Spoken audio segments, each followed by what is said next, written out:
ഇങ്ങനൊരു കമൻറ്റ് എൻ്റെ ഏതൊരു വീഡിയോയിലുണ്ടെന്ന് പറഞ്ഞിട്ട് എനിക്കൊരു സ്റ്റുഡൻറ്റ് അയച്ചു തന്നതാണ്. ഇത് വലിയ വിഷയമാക്കാനൊന്നും വേണ്ടിയിട്ടൊന്നുമല്ല ഞാൻ ഈ വീഡിയോ ചെയ്യുന്നത്. നിങ്ങൾക്കും അങ്ങനെ തോന്നുന്നുണ്ടോ? യൂട്യൂബ് ചാനൽസൊക്കെ തട്ടിപ്പാണെന്ന് തോന്നുന്നുണ്ടോ? എനിക്കിത് കണ്ടപ്പോൾ എനിക്ക് വിഷമം തോന്നി. കാരണം വെച്ച് കഴിഞ്ഞാൽ എനിക്ക് നിങ്ങൾക്കിടയിൽ ഒരു സ്ഥാനം തന്നത് യൂട്യൂബ് ചാനലാണ്. എൻ്റെ യൂട്യൂബ് ചാനൽ വഴിയാണ് നിങ്ങൾ പല ആൾക്കാരും എന്നെ കണ്ടതും അറിഞ്ഞതും എൻ്റെ ഒപ്പം പഠിക്കുന്നതെല്ലാം ഈ ഒരു ചാനൽ വഴിയാണ്. അപ്പോൾ അതിൽ ഏകദേശം ഞാൻ 1200 വീഡിയോസ് ഞാൻ ചെയ്തിട്ടുണ്ട്. ഓക്കെ, ഈ 1200 വീഡിയോസും തട്ടിപ്പാണെന്ന് തോന്നുന്നുണ്ടോ നിങ്ങൾക്ക്? പിന്നെ ഒരുപാട് യൂട്യൂബ് ചാനൽസ് ഉണ്ട്. ഒരുപാട് കുട്ടികളെ എനിക്കറിയാം ഈ സ്വന്തമായിട്ട് യൂട്യൂബ് ചാനൽസ് മാത്രം ഫോളോ ചെയ്ത് പഠിക്കുന്ന ഒരുപാട് ആൾക്കാരുണ്ട്.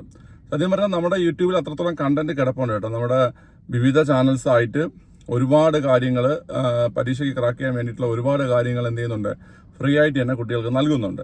അത് വെച്ച് പഠിക്കുന്ന ഒരുപാട് ആൾക്കാരുണ്ട്, മനസ്സിലായില്ലേ? പിന്നെ നമ്മളിപ്പോൾ എവിടെയെങ്കിലും ഒരു കോഴ്സ് നമ്മൾ എടുത്തു, അല്ലെങ്കിൽ നമ്മൾ ഏതെങ്കിലും സ്ഥാപനത്തിൽ നമ്മൾ പഠിച്ചെന്ന് പറഞ്ഞുകൊണ്ട് നമുക്ക് ബാക്കിയെല്ലാം മോശമെന്ന് നമുക്ക് പറയാൻ പറ്റത്തില്ല. നല്ല കണ്ടന്റ് എവിടെയുണ്ടോ, നല്ലതാണെന്ന് നിങ്ങൾക്ക് മനസ്സിലാക്കാനുള്ള കഴിവുണ്ടെങ്കിൽ നിങ്ങളത് മനസ്സിലാക്കിയിട്ട് എന്ത് ചെയ്യുക, അത് യൂസ് ചെയ്യുക.